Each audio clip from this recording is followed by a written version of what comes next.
मला वाटतं इतिहासातला, मला माहित नाही काय कधी झालंच नाही, मी बघितलं नाही की एखादा किन्नर झालेला व्यक्ती आणि एखादा त्याचा भाऊ साक्षीदार भाऊ हो. तो सोबत बसून त्यांच्या आयुष्यातले किस्से असे सांगतायत. आणि खरंच हा विषय एक हार्ड विषय, फुकटचं येत आहे ना त्याचं, जोपर्यंत खायचं तेवढपर्यंत खाऊन घेऊ, या इजड्याला कोण सांभाळणार आहे. हा इजाडा बनून कमवेल ना तर मी बसून खाईल, कारण त्याची एक सवय होती, त्याला आयतं बसून खायची सवय आहे. त्याने आणि त्याच्या मित्राने मिळून, मी घर नावावर करायला नकार देत होते म्हणून दोघांनी मिळून मला मारलं. आणि ते घर नावावर करायचं पण मी याला किस्सा. फोन करून सांगितलं की मला मारताय.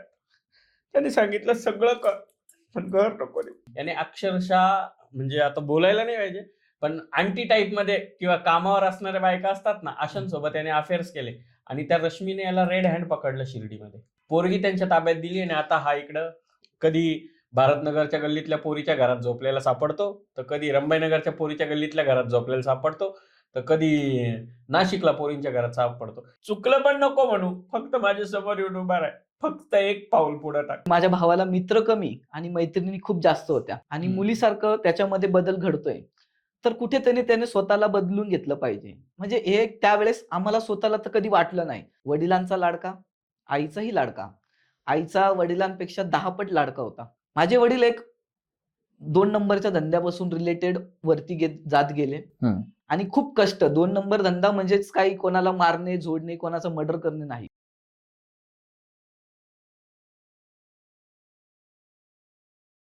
नमस्कार महाराष्ट्र, मी तुमच्या सर्वांचा लाडका राहुल पद्मिनी नवनाथ राजे.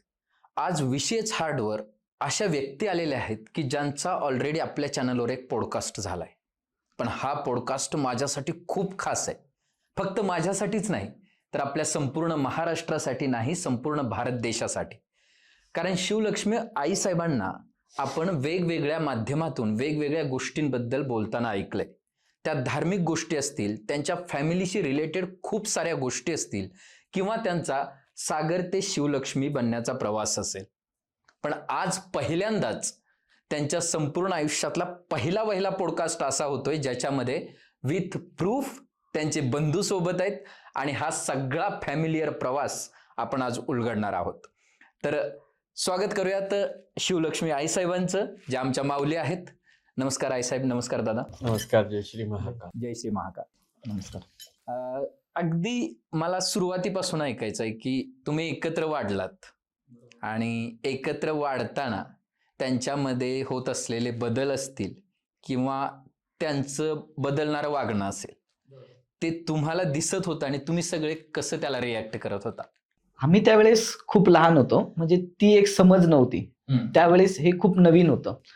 पण जशा प्रकारे त्याला मित्र, म्हणजे माझ्या भावाला मित्र कमी आणि मैत्रिणी खूप जास्त होत्या, त्यामुळे त्यांचं जे राहणीमान वगैरे, जे मैत्रिणींसोबत राहणं, हे कुठेतरी आम्हाला त्यावेळेस ती समज नसताना आम्हाला काही ते जाणवलं नाही. पण जसं थोडं मोठं होत गेलो, एक माहिती होत गेली, दुनियातली सगळी समज येता गेली, त्यावेळेस होत आलं का आपला भाऊ कुठेतरी मुलीसारखा वागतोय आणि मुलीसारखं त्याच्यामध्ये बदल घडतोय, तर कुठे त्याने स्वतःला बदलून घेतलं पाहिजे. म्हणजे हे त्यावेळेस आम्हाला स्वतःला तर कधी वाटलं नाही, पण त्याने स्वतःने कधीतरी त्याला स्वतःला ते स्टेबल करून मुलीमध्ये कसं रूपांतर होईल, हे त्याच्यामध्ये एक कला होत गेली. आणि लहानपणापासून स्कूलमध्ये असताना, शाळेमध्ये सर्वात प्रथम क्रमांक, म्हणजे 1ली पासून ते 10वी पर्यंत शाळेमध्ये सर्वात हुशार मुलगा म्हणजे सागर पोपट शिंदे याला ओळखलं जायचं. आणि तो फक्त अभ्यासातच नव्हे, तर डान्समध्ये, निबंधमध्ये, कवितांमध्ये, म्हणजे ज्या या सर्व गोष्टी असेल, कलांमध्ये, प्रत्येक कलेमध्ये सागर पोपट शिंदेचं नाव शाळेमध्ये सर्वात प्रथम होतं. आणि घरामध्ये सर्वात लाडका असलेला मुलगा, त्याचा जो होणारा लाड, वडिलांचा लाडका, आईचाही लाडका, आईचा वडिलांपेक्षा 10 पट लाडका होता. त्यामुळे जो लाड होता, म्हणजे त्याचा जो बर्थडे असायचा, त्यावेळेस असं होतं का लोक खूप गरीब होते, त्यावेळेसचे ₹1000 म्हणजे आत्ताचे करोड रुपये. बरोबर आहे. तर त्यावेळेस असं होतं का पूर्ण शाळेमध्ये लोक 2 जणांना बिस्किट वाटण्यासाठी विचार करायचे. त्यावेळेस सागर पोपट शिंदेचा वाढदिवस म्हटल्यावर पूर्ण शाळेमध्ये जेवढे स्टुडंट असेल त्यांना पेढे वाटप व्हायचे आणि पूर्ण शाळेमध्ये एक तो सण साजरा केला जायचा का सागर पोपट शिंदेचा वाढदिवस आहे. त्यावेळेस पोपट शिंदे हे नाव मनमाड शहरासाठी खूप उच्च स्तरावर होतं. कारण माझ्या वडिलांनी जे शून्यामधून जग निर्माण केलं आहे ते त्यावेळेससाठी खूप महत्वाचं होतं. माझ्या वडिलांच्या पाठीमागे त्यावेळेसचे मोठे मोठे कार्यकर्ते माझ्या वडिलांच्या पाठीमागे फिरायचे.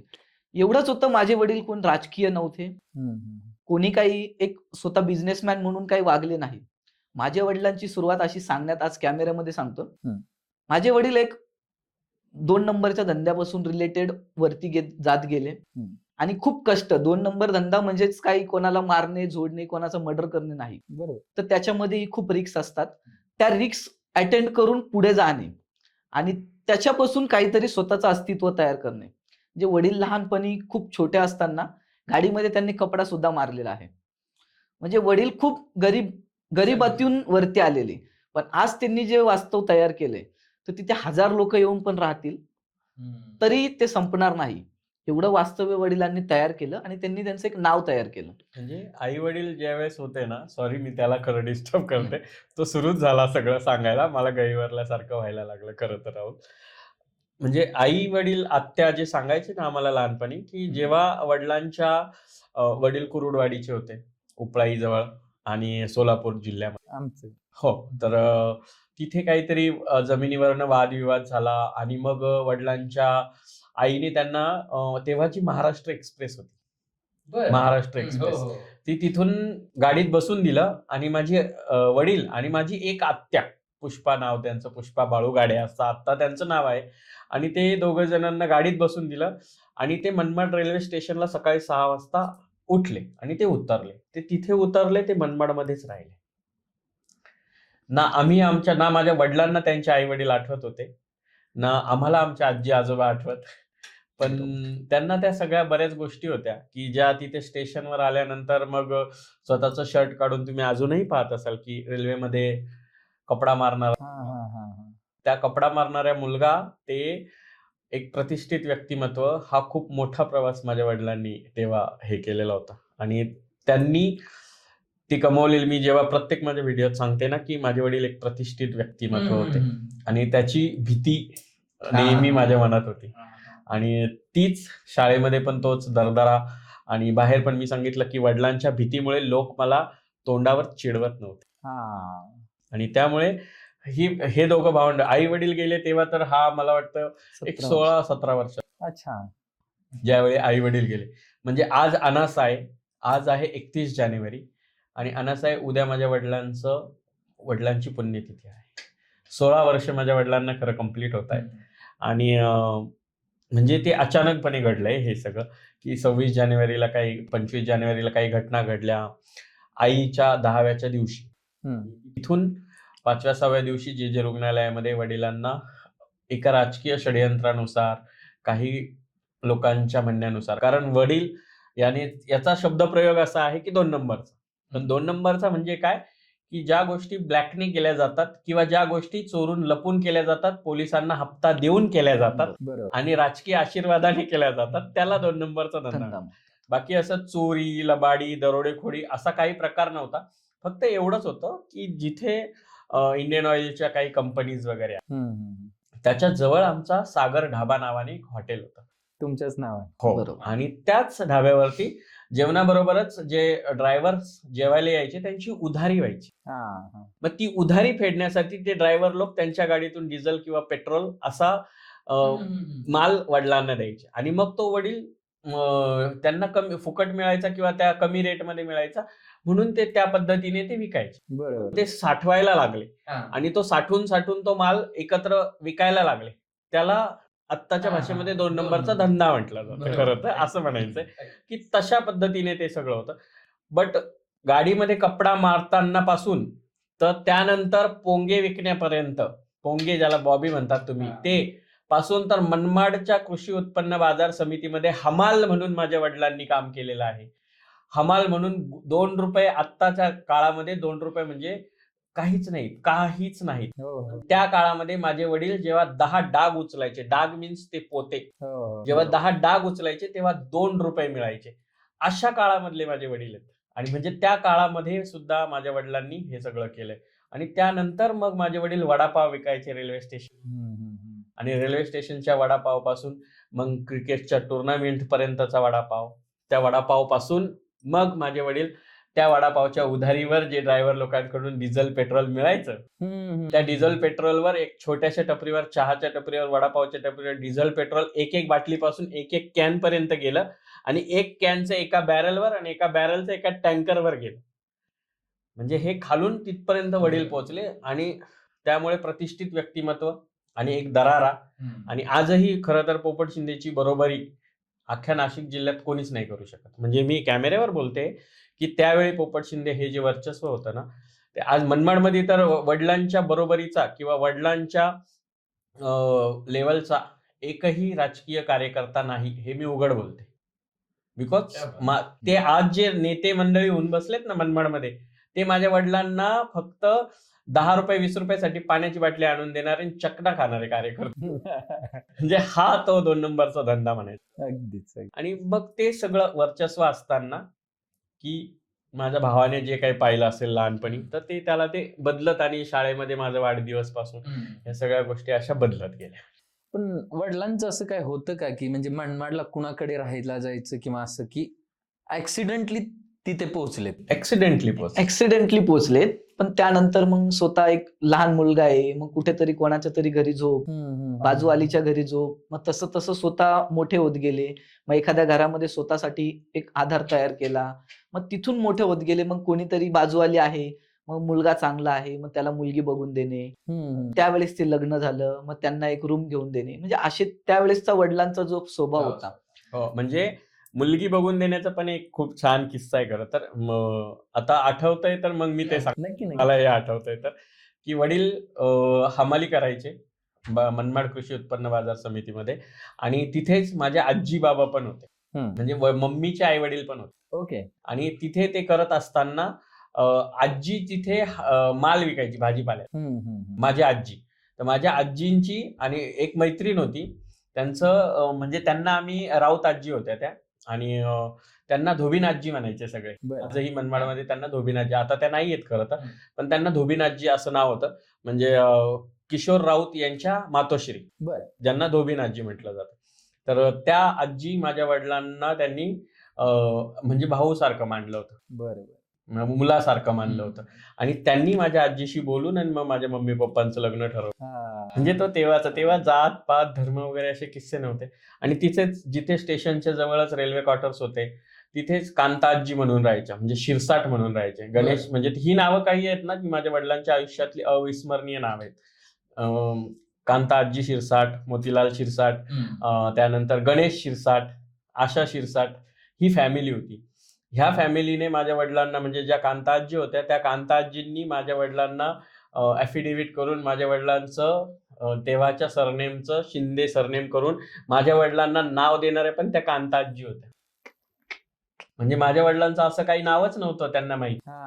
तर माझ्या वडिलांना, म्हणजे माझे वडील झाडावर चढणे उतरणे, अगदी म्हणजे चंट माणूस म्हणतो ना आपण, तसे लहानपणाचे होते. तर त्या आजी किस्सा सांगतात की सारखा झाडावर चढायचा, फळं तोडायचा, इकडे जा तिकडे जा, उडत फिरायचा म्हणे सगळीकडे, म्हणून त्याचं नाव पोपट ठेवलं होतं. म्हणजे हा किस्सा त्या आजी अजूनही आहेत. आणि त्या आजी हा किस्सा आम्हाला सांगायच्या, लग्नाचा किस्सा आम्हाला ते किशोर मामा सांगायचे. म्हणजे इथपर्यंत सगळं आयुष्य आम्ही लहान असताना आम्हाला काही कळालं नाही. आता तुम्ही विचार करा, हा 17 वर्षाचा होता, माझे वडील ते वारले तेव्हा. मी याच्यापेक्षा 5 वर्षांनी मोठी, मी 21-22 वर्षाची होती. म्हणजे तेव्हा काही असं आयुष्य, म्हणजे 21-22 वर्षाचा मुलगा म्हणजे एवढा काही मॅच्युअर्ड लाईफ नसते. हे तशा पद्धतीने आम्हाला ते आठवत गेलं. आणि वडील तिथून तिथपर्यंत असे हळूहळू, मग लग्न झालं, मग लग्नानंतर मम्मी पप्पांनी मिळून मेहनत केली. मग वडेपाव पासून बाटली, रॉकेल डिझेल पेट्रोलची बाटली, ते रॉकेल डिझेल पेट्रोलची बाटली ते बॅरल पर्यंतचा हा खूप मोठा प्रवास होता. म्हणजे रॉकेल डिझेल पेट्रोल फक्त भडका उडवत नाही, कधी कधी आयुष्य पण घडवतो. हो, खरंच. तर पुढे जाऊयात की त्यानंतर जे घडत होतं, आई वडिलांच्या प्रवासाशी रिगार्डिंग पण असेल, जे तुम्हाला आठवते अशा काही घटना. आई वडिलांमध्ये काय, सर्वात लाडका तर आता भाऊ जो सागर शिंदे होता, सागर डाबा, त्याच नावाने सगळं काही होतं. म्हणजे आज एक तिथे आजूबाजूला एक घरही आहे, त्याच्यावरही नाव सागर. कुठेही असं नाव, म्हणजे वडिलांनी जी प्रॉपर्टी घेतलेली असेल, का वडिलांचा एक बिझनेस असेल, का वडिलांचं एक छोटं हॉटेल असेल, चायची टपरी, पण सर्व यांना नाव फक्त सागर होतं. म्हणजे सागर हा खूप लाडका होता, सर्वात घरातला हुशार होता. आणि जे सागर नावामध्ये जे चेंजेस होते आणि जे सागर पासून जे वडिलांना आईला जी अपेक्षा होती, आज मी एक अभिमानाने सांगतो का ती अपेक्षा त्यांनी त्या क्षेत्रात नाही तर ह्या क्षेत्रात त्यांनी ते नाव लौकिक करून आई वडिलांचं नाव पूर्ण करून दाखवलं. आणि त्यावेळेस मी सर्वात लहान असल्यामुळे म्हणजे त्यांच्या नंतर लाडका मीच होतो.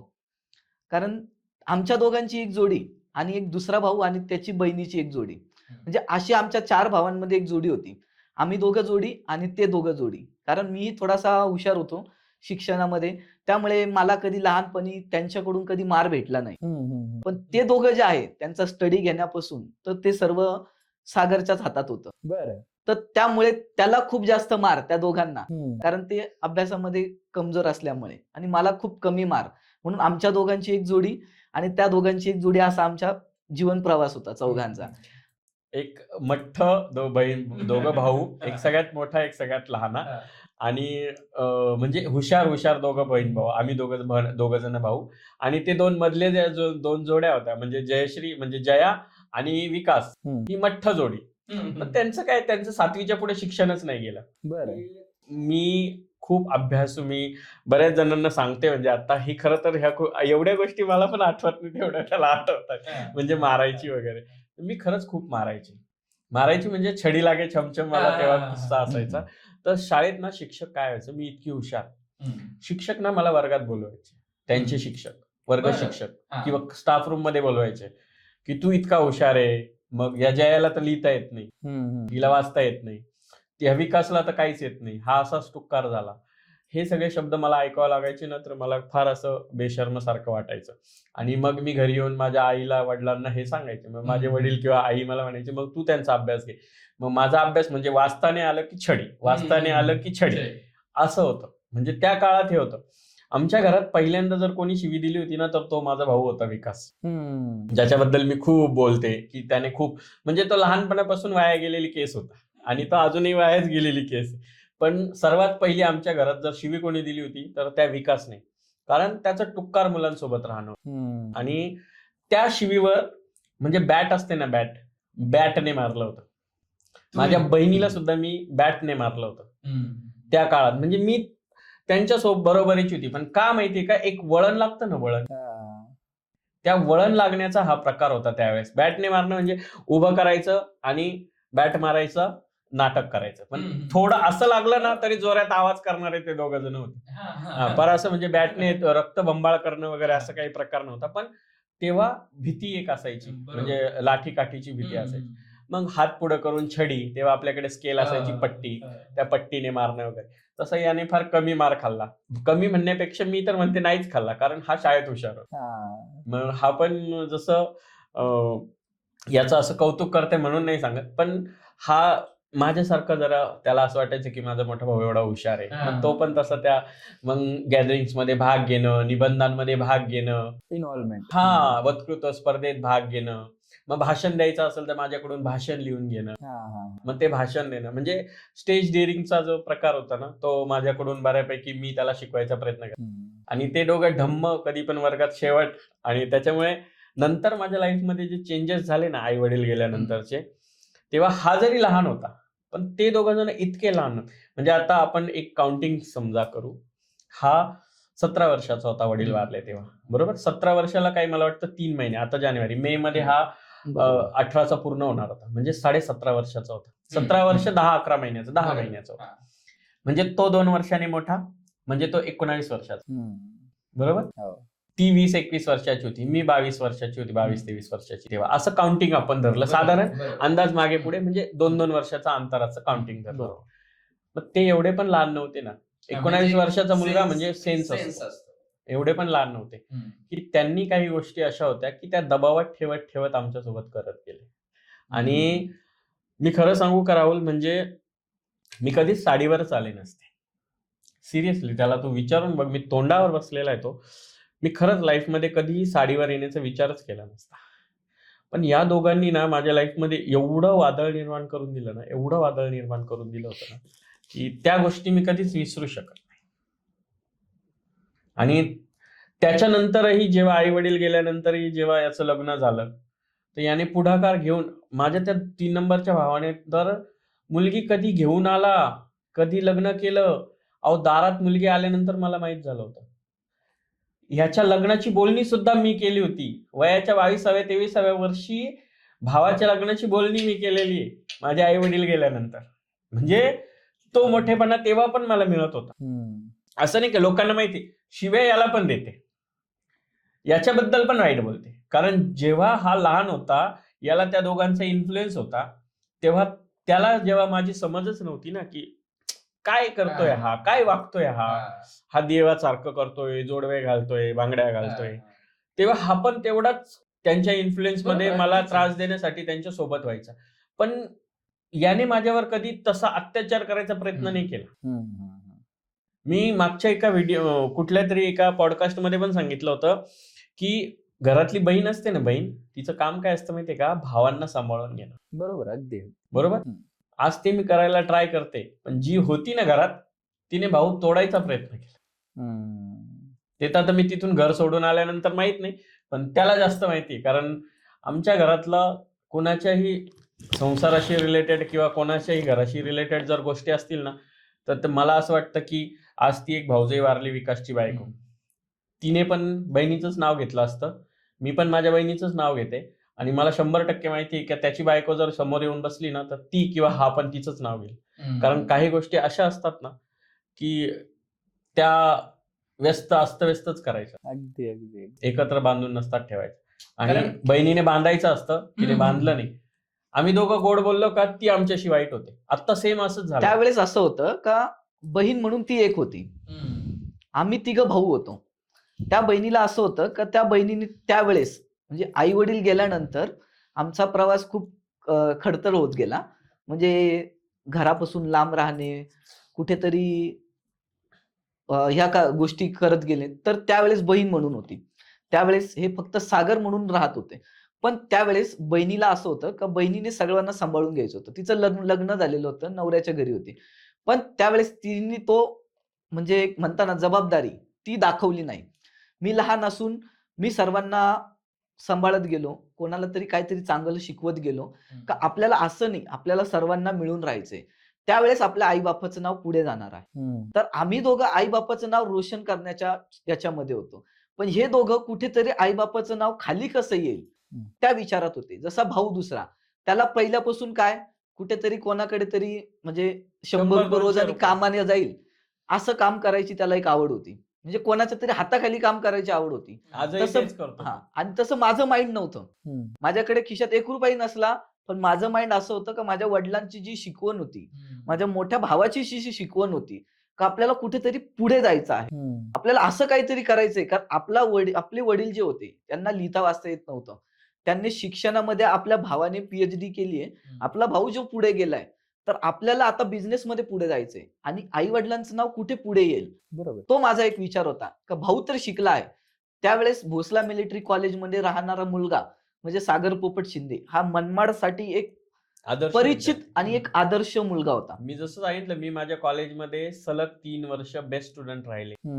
आजही तुम्ही जाऊन विचारा. हे आजही म्हणजे लोकांना काही गोष्टी सांगाया, मी तो सांगतोय म्हणून मी ऐकते आणि सिरियसली मध्ये काही गोष्टी आता अशा वाटतील. आता तो म्हणजे मी खरं सांगते, तो इतका चीप लेवलचा विचार करू शकतोय माझा भाऊ की तो खाली कमेंटमध्ये येऊन, मी आत्ता सांगते ही गोष्ट, खाली कमेंटमध्ये येऊन तो पण बोलेल की याला किती पैसे दिले असंही म्हणणारा. पण आज पोपट शिंदेच्या जर 2 मुलांनी आई वडिलांचं घर सोडल्यानंतर स्वतःचं काही अस्तित्व निर्माण केलं असेल ना, तर माझ्या पण अगोदर स्वतःचं अस्तित्व माझ्या लहान भावाने निर्माण केलेलं. आज स्वतःचं घर, स्वतःचा आज त्याचा 10-12 वर्षाचा मुलगा सांभाळणं, ते पण मुंबई सारख्या शहरामध्ये 15 वर्षापासून, आणि लग्न करून बायको आजही जागेवर टिकून ठेवणं, ह्या सगळ्या गोष्टी सोप्या नाहीयेत. आणि वडिलांची बरोबरी करायची किंवा वडिलांच्या पावलावर पाऊल ठेवायचं म्हणून आज मनमाडमधल्या बड्या बड्या राजकारण्यांना माझ्या भावाच्या नावाने घाम फुटतो. इतकं माझ्या भावाने वर्चस्व केलेलं आहे. माझ्या वडिलांचं काय होतं की स्वतःचं साम्राज्य असलं पाहिजे, आणि ते स्वतःचं साम्राज्य माझ्या लहान भावाने, मी आज माझ्या वडिलांची छबी माझ्या भावात पाहत असेल तर माझ्या आईची छबी तो माझ्यात पाहतो. हे त्याने मला तोंडाने बोलून दाखवलेल्या गोष्टी. कारण मला ना प्रत्येकाला बोट धरून वर, मी विकासला पण बोट धरून वर करायचा प्रयत्न केलाय. आज विकासची, मी जर तिथे राहत असते ना राहुल, तर आज कुठल्याही मनमाडमधल्या कान्याकोपऱ्यातल्या माझ्या गल्लीतल्या लोकांना विचारून पाहायचं गल्लीतल्या कान्याकोपऱ्यातल्या बायकांना. ज्या दिवशी माझ्या भावाची बायको एक्सपायर झाली ना, त्या दिवशी त्या घरात तिला भाकरीला पीठ नव्हतं. म्हणजे पोपट शिंदेच्या मुलाची आणि सुनाची इतकी दयनीय अवस्था ही लाजिरवाणी गोष्ट आहे. कारण दुसऱ्यांच्या गाडीवर 300 रुपये रोजानी कामाला जाणारा आणि घरात ऑलरेडी तू अफेअर करून एक पोरगी आणली, त्या पोरीला 10 वर्षानंतर बाळ झालंय. लोक सांगतील माझ्या नवसा कवसानी बाळ झालेलं आहे.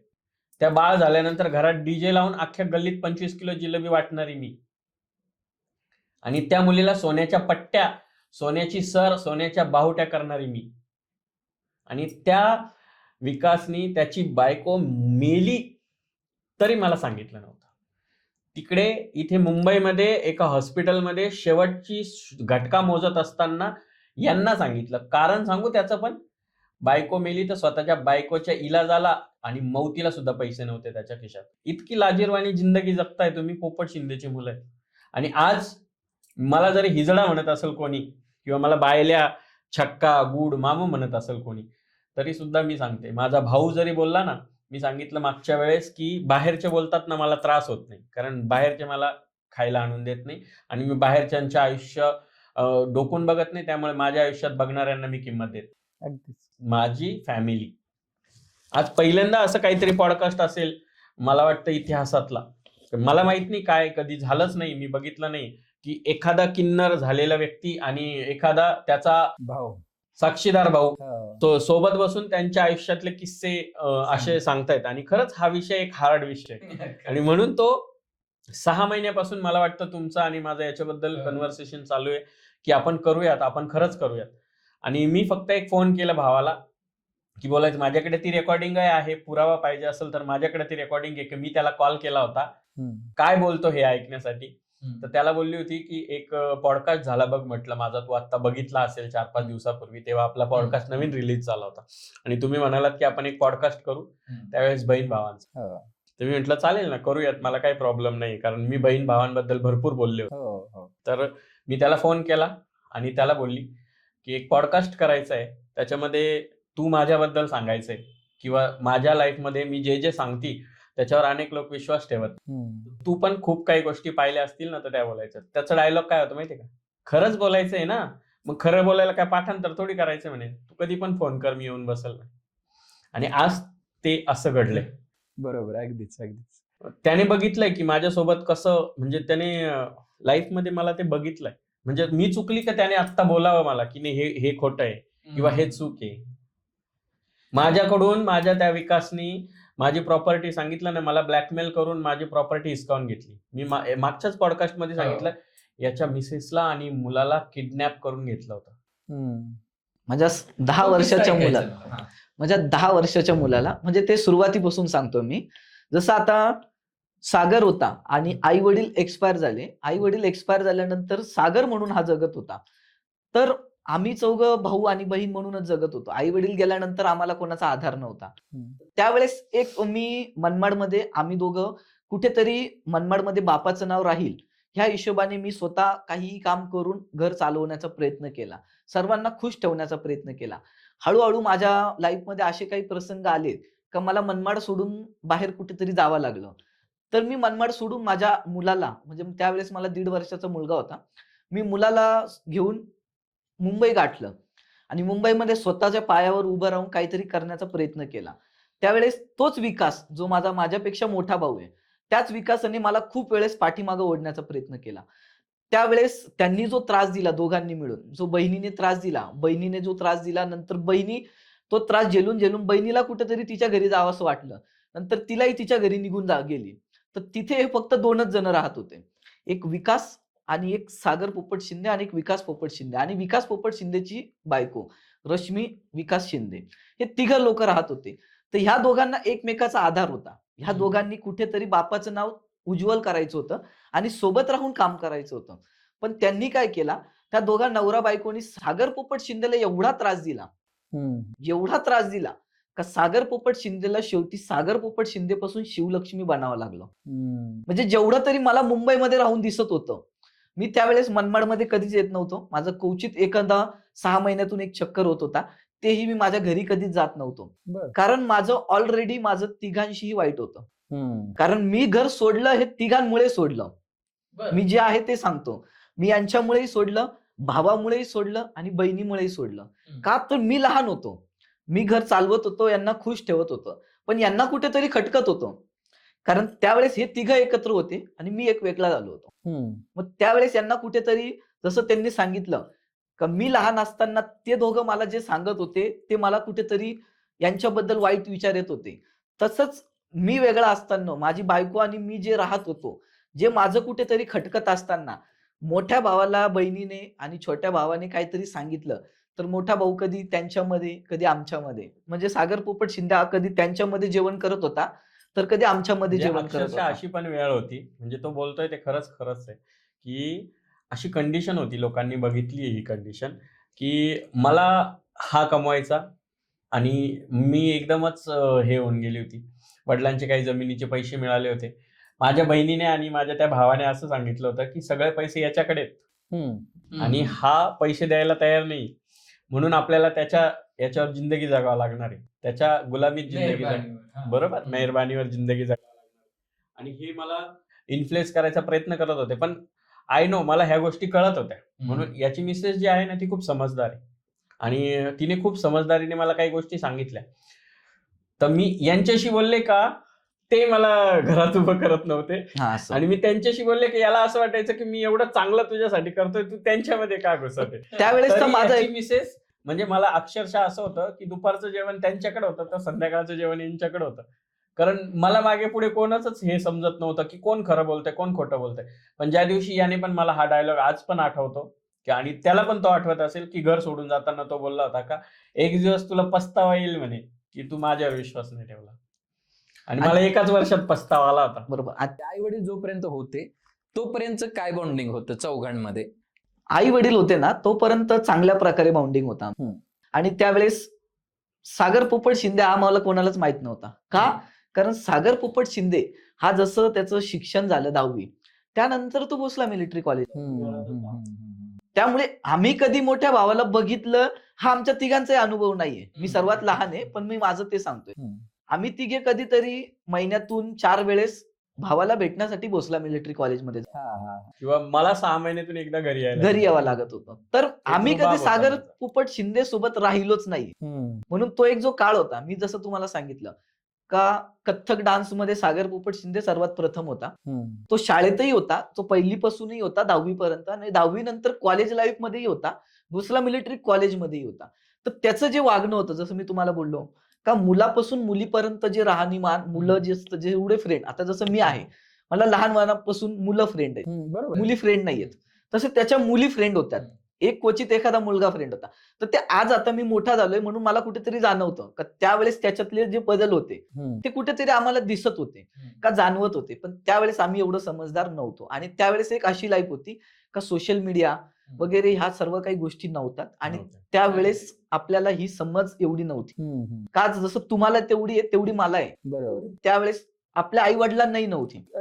माझ्या आई वडिलांनाही समजत नव्हतं का हा नेमका मुलगा आहे का मुलगी आहे. म्हणजे त्याची जी राहणीमान, त्याची जी चालढल, का ज्या गोष्टी आहेत सगळ्या, ज्या त्याच्या डान्समध्ये, ज्या मैत्रिणींमध्ये त्याचं राहणीमान, त्यांच्यामध्ये जो, म्हणून आम्हाला तो जो सागर होता तर आम्हाला सागर आठवत होता.